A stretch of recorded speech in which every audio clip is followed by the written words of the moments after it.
Hi, everybody. I hope that you're doing so well. I have like 30 minutes before it is time for me to go pick up my kids.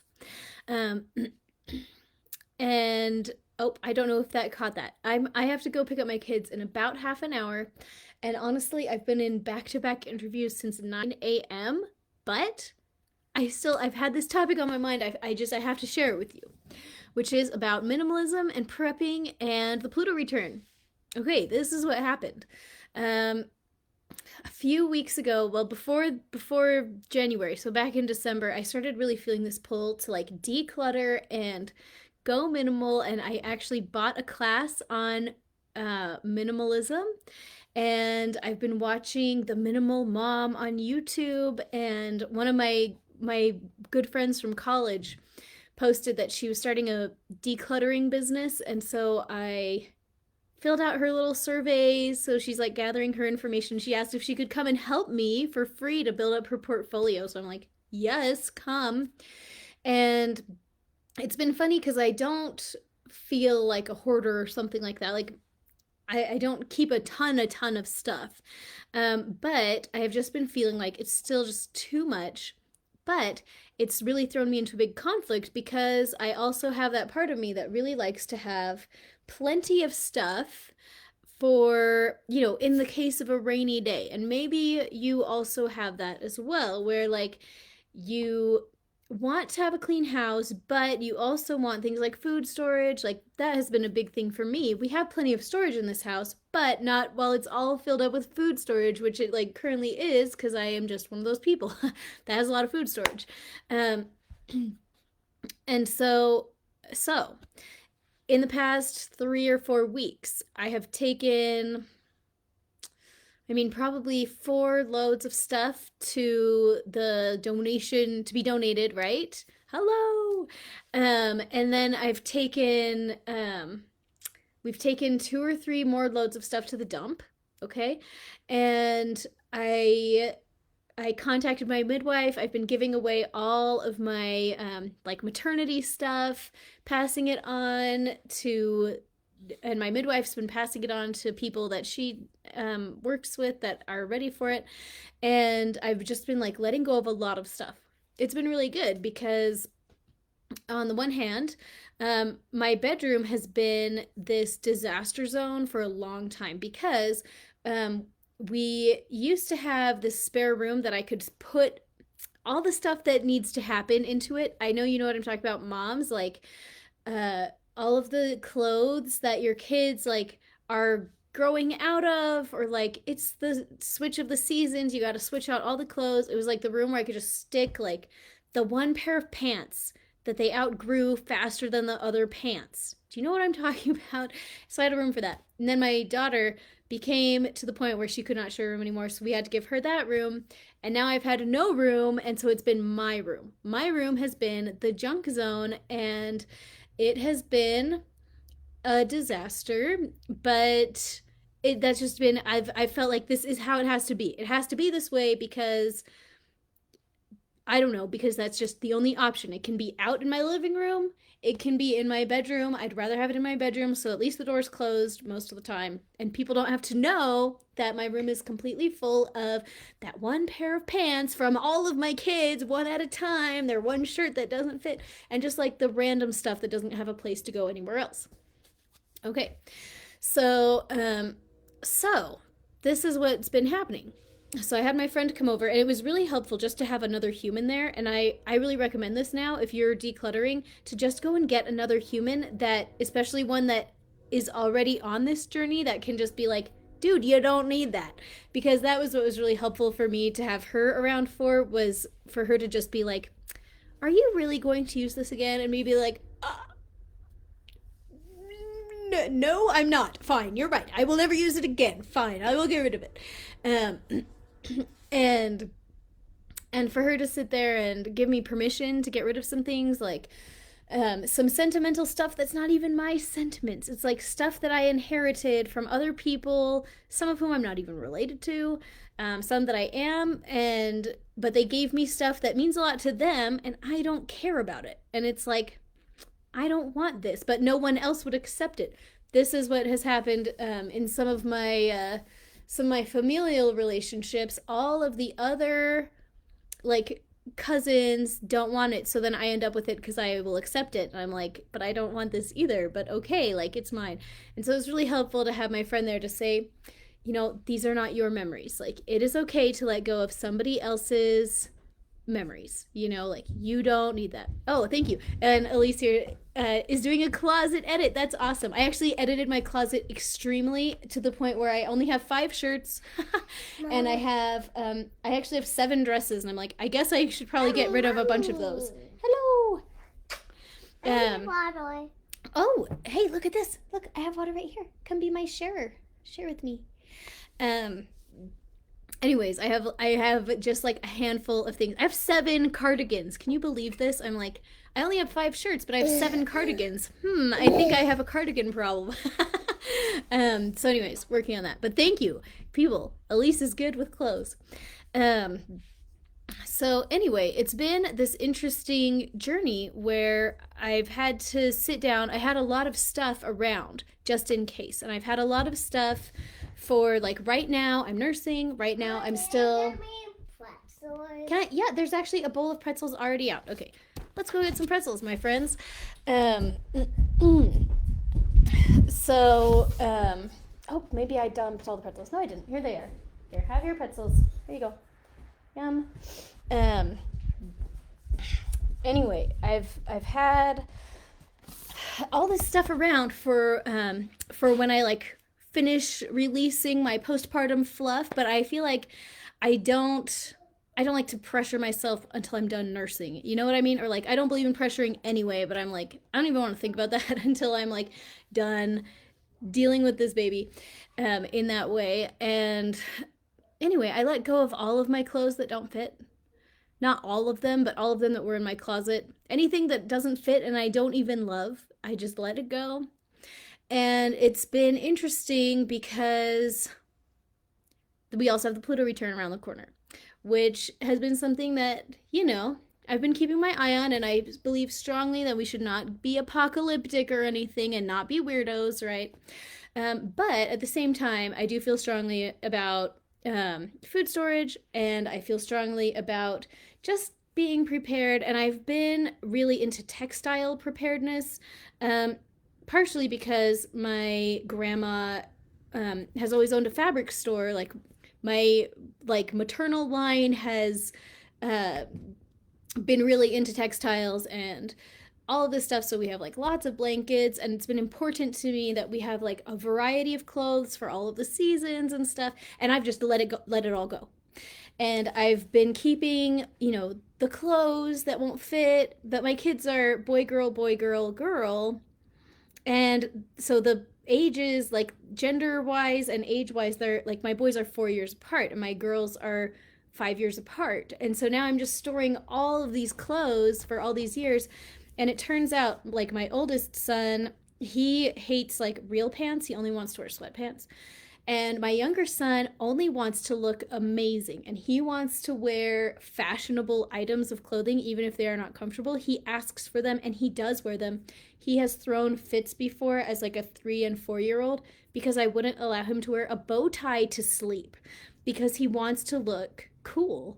And he doesn't want my older son's hand-me-downs. He thinks they're ugly. Like he wants like fashionable fitted items that my oldest son would never accept. So I've had to sit here and say, on the one hand, I want to be prepared and have clothes just in case, especially with supply chain issues. Like I want to make sure that with the supply chain how it is, that I definitely have the items of clothing that people would need if, like, as they're getting bigger.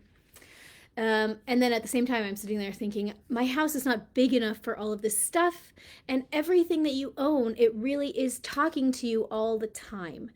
I have a video about this on YouTube, and I can't remember what it's called. It might be called like The Art of Listening or something. But as an intuitive, I have realized that everything is always talking, and like as I've gotten more perceptive, like you can pick up on the messages of like the trees and the flowers and everything. But even if you're not so intuitive you are, and you will see it for yourself as you declutter, because all of the items in your home are giving you messages, and they're telling you to take care of them and to, deal with them and la la la. And it's a big thing. I mean, and I felt this a lot as I was cleaning out my bedroom, and I just decided, okay, I'm giving up. I'm giving up on all of the clothes that don't currently fit. Goodbye. Like, even if I might fit into them in 6 months, I don't want them on my floor for 6 months. Goodbye. I would rather go and buy a new pair of jeans in 6 months. Okay, goodbye. And so I said goodbye to them all and cleaned out my room and saw the floor for the first time in almost 2 years, because that's just how it's been. And it felt weird, and it felt quiet. And one thing that I realized, so I've taken a break. Maybe I should give you a little tour of my room now that you can see the floor and like it's basically clean. There's like there are a little bit of odds and ends around in my room right now. And what I have realized is that when I close my eyes and think about sleeping in a room with completely empty surfaces, like with nothing on them, it makes me nervous. Isn't that weird? And I invite you to do the same thing, to close your eyes and tune into yourself and ask yourself how you would feel if your room actually was spotless. Like, if your living room actually, like, here's the thing. I wanted my house to feel like an Airbnb. In December, we had to go visit a bunch of my husband's relatives, and we stayed at like 3 or 4 separate Airbnbs, and for an extended period of time. We were gone for like 10 days or something at these different Airbnbs. And at the end of it, I was like, I need my house to feel like an Airbnb. And that was my big motivating factor. I just want my house to feel as empty and restful as an Airbnb. And now that it's actually happening, I look at the little clutter that's left, and I feel like I'm not ready to part with that tiny clutter. Like, I'm not even ready to find it a home, because I don't know, some part of me must still like clutter. So I have to go dig into that for myself. But I'm inviting you to also tune into that with yourself, because our external environments are reflections of our internal environments as well. And so that's been kind of the journey that I have been going on. But I want to talk about like preparedness and this Pluto return and minimalism, because that's been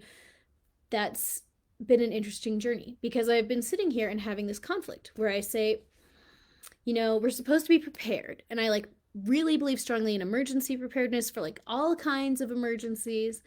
And at the same time, I can't live drowning in stuff. And it is so much. And I really have felt like I can take a deeper breath, like a literally deeper breath, which is a big deal for me because breathing is my job, right?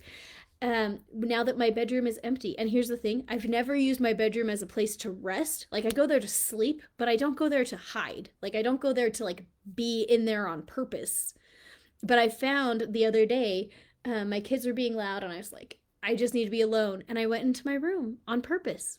And I thought, oh yeah, my room is nice. Now I just want to sit here. Like, I'll just sit on my bed and just like feel how nice it is to be in an empty room that's like clean and beautiful.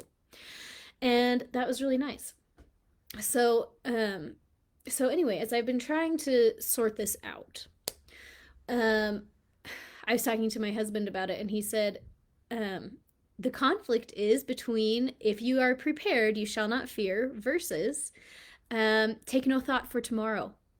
Doesn't the grass of the field clothe itself? Consider the lilies of the field. They toil not, neither do they spin, but God takes care of them, right? So it's this conflict, and I think all of us go through this conflict, whether or not we realize it. We don't even know that this is necessarily the conflict going on, of how much do we have to amass for ourselves and accumulate and store and track just in case, versus how open can we be to just throwing our hands into the sky and allowing the universe to flow down divine blessings upon us. So this has been an interesting thing to be living through. And I have, every single day, I'm like, I just want to talk to all my best friends about this. Like, are you guys going through this too? How is your journey with stuff? How is your relationship with items and stuff? Because because the real issue is not really the relationship with the stuff, it's the relationship with yourself and with the divine. And if you can trust that it's okay to let go of this thing you haven't used in 20 years, because if you do need it, the divine is going to send you another one.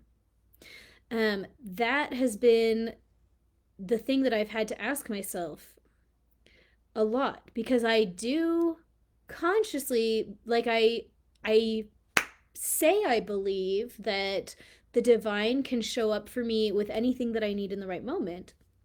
But am I putting that into practice in my home with all of the stuff that I keep? Does my stuff show that I believe in that? Because I also believe that you should be wise, right? Like, I don't know, I'm not in a place where I can say I believe you can just get rid of everything and everything that you need will show up right then. Like, I think that can be possible, but I feel like there's all, um there's a wise middle zone, where you do keep silverware because people like to eat off silverware and you don't need God to send you new silverware every meal, right? Like, it makes sense to just have some because you just bought it and now you will have it.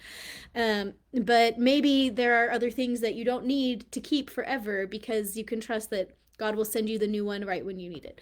And for me, that's been like kids' clothes. Again, like all my same gender kids are 4 years or 5 years apart. And so now I've just been saving clothes that the younger kids don't even like for like half a decade until they grew into them. And now I'm like, okay, I have to, if I just let it go, can I just trust that more clothes will show up when I need them, that new shoes will show up when I need them? Even if there's a supply chain issue, can I trust that miraculously some neighbor will notice and bring me what I need? And I think the answer is yes, because it has happened to me a lot of times. Like, many times in my life, there have been situations where I didn't have what I needed and someone has literally like walked up and handed it to me. I know this can happen, especially now that I'm open to it and I'm expecting it. So why can't I just let go of stuff? And it's all just been interesting to have this show up right as the Pluto return is happening on Sunday. And here is, oh, this is such a great comment.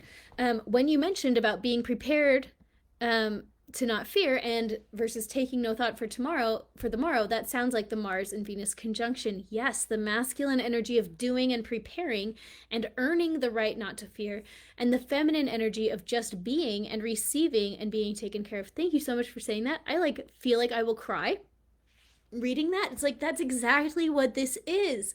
That is exactly it. Thank you so much. And Mars and Venus are exact today. Today is the exact Mars and Venus conjunction. The moon is full today with it's in Leo today.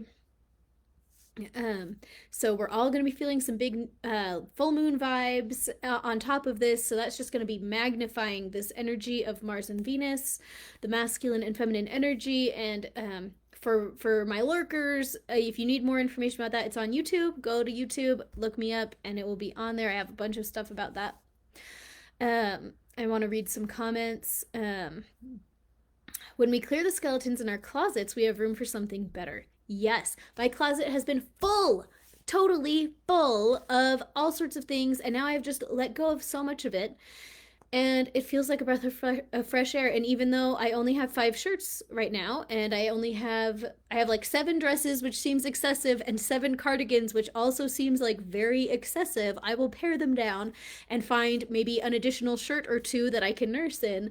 But I have definitely felt like I am more free to do something, and I don't know what it is yet. And I've felt like I need to rest right now. Like, I've been in just a weird space for myself where I know I've talked about it. I was like addicted to this game on my phone. I've never had a game on my phone ever. I put one on in January and I was obsessed, and then I took it off my phone during a session with Sharon Hoops, who is just so great. A couple of weeks ago, and now I'm game free again. But I've still been in like this weird kind of spacey zone where I just want to like hang out and do nothing, and or throw away all of the items that I own. I'm like, get rid of everything. We need to be minimalists. But it feels good, and it's just a weird timing where I wonder to myself, I'm like, should I have more stuff? Like, Pluto return around the corner, should I have more? But it feels right to just be letting go and just trusting for me. Not to say that that should be the case for you, but to invite you to be introspective about where you are on this journey with items and stuff and belongings, and feeling emotionally prepared for who knows. Like, I don't know what is coming up next.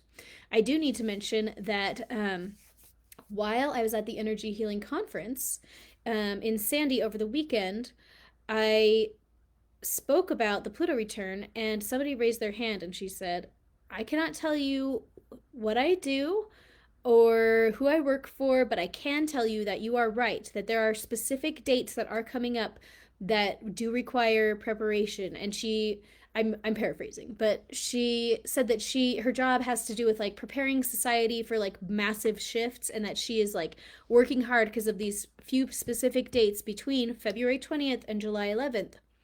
And she was just like, that is true. And I was like, talk to me after. And she said, we'll not talk about it. So I have no idea who she is. But I think everybody in the room was like, oh, and so I do really feel like, I don't know what we're in for, but we're in for something in the next few months. Again, this whole Pluto return business kind of kicked off in January of 2020 with a big astrological conjunction at that time.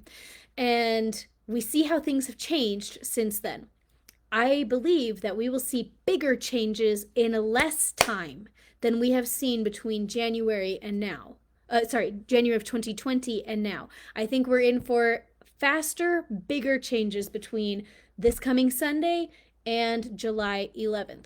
I don't think we should be scared, okay? And I feel like I'm living that in my real life by getting rid of all of my preparedness items, apparently, for the sake of minimalism or whatever. And actually, I'll tell you guys, I'm flying out to Maryland on Saturday, so I will actually be right outside DC in my natal home for the next week and a half of the first week and a half of the Pluto return for family reasons and everything. So I just say that to say, don't freak out. Guess what? I'm literally flying into the heart of it in the moment because I'm not freaking out. And I trust that things are going to be fine for me. And I believe they can be fine for you. And guys, I pray for you every day. I pray for everybody that is on my email list. I know you're not like formally in my stewardship or something, but I feel a little bit of stewardship for you. And I pray and pray that all of us will be protected. And my own personal study this week has been in Genesis and the story of Lot, and how Abraham's like, God, can you spare Sodom if there's like 10 good guys, or like if there's 50, if there's 45, 40, 30, 20, 10. And it gets down to, there's nobody good in Sodom. And the angels go to Lot and they say, we'll save Lot for Abraham. And Lot doesn't even want to go. And so the angels reach in and grab Lot, and they drag him and his wife and two daughters out of the city so they can destroy Sodom. That's what I've been praying for you guys. I'm like, okay, God, please, whatever happens, send the angels to take my people by the hand and pull them out of disaster before it's too late. If that ever is the case, please accept my own prayer for them. Take my people out of disaster. So that has been my prayer for you. I have been thinking about you every day. Hopefully, we are not in for horrible things. And that would be very great. If it so happens to be the case that there are big shifts that maybe we don't feel completely prepared for, my prayer is that all of us will be guided and protected in the moment, even if the angels have to drag us kicking and screaming. If you feel that way, blame me, because that has been my prayer for you. Drag them out kicking and screaming if that is what will keep them safe. If that is what will be the best thing for their divine journey. Okay, reading some other comments. I love a clean-gutted home. I decided long ago my home style is hotel vibe. Wow, you are such an inspiration. White bedding, white towels. I hate stuff. If something doesn't have a home out of sight, it lives somewhere else. You are like my inspiration right now. Oh my goodness. It's funny because I was looking at my own natal chart, and in my own natal chart, my second house is very small and it has nothing in it. That's your house of stuff. And then my Taurus has nothing in it. I have nothing in Taurus at all, period. And that's also to do with stuff. So I've been like, how come I have so much stuff when like natally I have nothing for stuff in my natal chart? And one thing I say to myself all the time, I like wander around the house and I'm like, I hate stuff. I hate items. I hate belongings. I tell myself this. It's like my mantra as I walk around my house. I'm like, I hate all items that I own. And now I'm like finally giving myself permission to hate items. I'm like, it's okay to hate items and you can get rid of them and it's okay. Anyway, thank you for that. I'm like giving myself permission. I can be like Taffy. I can have a house that has a hotel vibe. Yes, I don't have to have items. I can let go of items that I hate. It's okay to hate stuff. Thank you. I got rid of all my daughter's clothing since she was newborn and let it go on New Year's Day. 7 years of saving clothing. It was time to close that chapter and let it go. It was bittersweet. Oh my goodness, yes. That is such a powerful and such a difficult experience when we save our clothes for next siblings that maybe don't come as soon as we wish that they would. It's hard to let go of stuff sometimes, but I've learned if I ask for something, it will show up. You proved that to me. Oh my gosh, you're so nice. Thank you for that. Time and time again, people show up for me. Thank you. Um, I've literally been dealing with this with kids' clothing for the past 2 years, and this past month have actually been able to go through and get rid of things. Yes, wow, good job. Something I've learned is if you want something in your life changed or specially added, like manifesting, you have to make room for it, literally with your possessions. If you're struggling to manifest, de-junk. Thank you for that. Wowzers. Yes. Yes. Yes. I haven't even decided what I want to show up in my life yet, but I do feel like what I'm going through is like the precursor to whatever is next. And I don't know what it is. I've had a hard time wanting anything. Like I feel extremely content, which is good. Um, but then I'm like, should I feel guilty that I don't want things? Like I don't want anything. I just feel very happy with my life. I don't know. Um, thank you for that. Yeah, if you guys are struggling to manifest, go toss something out. Make some space for something new. Oh, Chelsea, my true love. I have lived minimally for years. The thing I love most about it is I'm sorry. The thing that I love most about it is that it frees up headspace and helps me not have to deal with decision fatigue.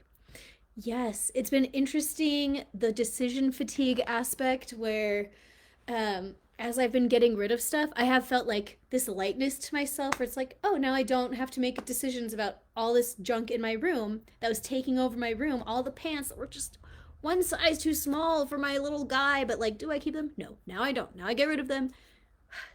Take a deep breath. It feels so good. Okay. What are your thoughts about traveling during these next months? I am not changing my travel plans. I am going to Maryland for, for the rest of February, and then I will be going on various trips all through June. I'm going on two separate trips in June, to various places in the United States. Um, I say live your life, plan your life, tune in with the divine, and just make sure that your travel plans feel good on a soul level with your own self. Um, but I'm not changing my plans at this point, And here's the thing: in 2020, um, I also made a bunch of plans in 2020, in January, and I did those plans throughout 2020, and my plans didn't change in 2020. I pretty much lived my normal life in 2020 and it was fine for me, but a lot of people couldn't or didn't, right? So my thoughts on traveling: tune in, live in what's in alignment for you, and if things have to change, you can change them, right? And so that is one thing with this upcoming trip. There were a lot of factors that have come into play with our choices to fly to DC this week. But one of the factors has been that now airlines let you change your flight dates. So like if something happens there or here, I just mean on a personal level. Like if the people I'm going to go visit suddenly don't need me out there and need to be out here, we can all change our tickets. I feel like there's a lot of flexibility now that didn't exist 3 years ago. So anyways, make your travel plans. Go and have fun. Um, the law of the vacuum. Yes, I love it. The law of the vacuum. Ooh, and the tapping script for decluttering. You know what? I need to go and like make that a little handout or something and like, I don't know, make it fun on my Etsy store or something. Thanks for reminding me. I'll have to go dig it up. Well, my friends, it is 2:57. I have 3 minutes to get my baby up from her nap and hop in the car to pick up my kids for school. But I just adore you. I'm really inviting you to take a moment today to sit and feel your own feelings about the stuff in your life, and if maybe there's things that you need to let go of so that you can make more room to trust the divine to take care of you.